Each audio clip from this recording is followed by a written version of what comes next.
یہ پوچھا گیا ایک نئی اصطلاح چل نکلی ہے، کہتے ہیں کیریئر فرسٹ نکاح لیٹر، یعنی شادی میں غیر ضروری تاخیر کے شرعی اور سماجی اثرات کیا ہیں؟ یہ ایک نئی ٹرم ہے ویسے مفتی صاحب۔ ہاں جی یہ ٹرم اب تو پرانی ہو گئی ہے۔ لوگ کہتے ہیں جی بچہ ابھی پڑھ رہا ہے، کیریئر بنائے، کچھ کمانے لگ جائے تو پھر شادی کریں گے جی، اور ویسے ہمارے معاشرے کی ڈیمانڈ بھی یہی ہے۔ سب سے پہلی چیز جو پوچھی جاتی ہے بچے کا کریکٹر نہیں پوچھتے، کیریئر پوچھتے ہیں۔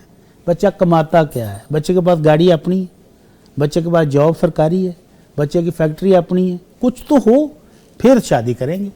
تو یہ بچہ ہو یا بچی دونوں کے لیے ہی غلط ہے۔ اللہ کے نبی صلی اللہ علیہ وسلم نے واضح کہا یا معاشر الشباب من استطاع منکم الباءۃ فلیتزوج، اے نوجوانوں کی جماعت جس کے پاس شادی کی استطاعت ہو، جسمانی فٹ ہے اور شادی کی نفقہ دینے کے لیے خرچہ موجود ہے، وہ شادی کر لے۔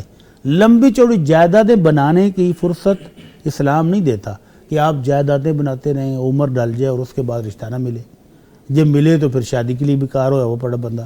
تو اس لیے وقت پر شادی کرنی چاہیے، بچوں کی بھی بچیوں کی بھی، اور معاشرتی خرابیاں اسی وقت بڑھتی ہیں جب شادیاں لیٹ ہوتی ہیں، جب آوارگی پھیلتی ہے۔ کیوں پھیلتی ہے؟ کیونکہ بچے کی شادیاں والدین نہیں کر رہے۔ تو اس لیے بر وقت شادیاں کرنی چاہیے، اور یہ کیریئر ساتھ ساتھ بنتا رہے گا۔ بچے شادی کے بعد بھی پڑھتے رہیں گے، بناتے رہیں گے انشاءاللہ۔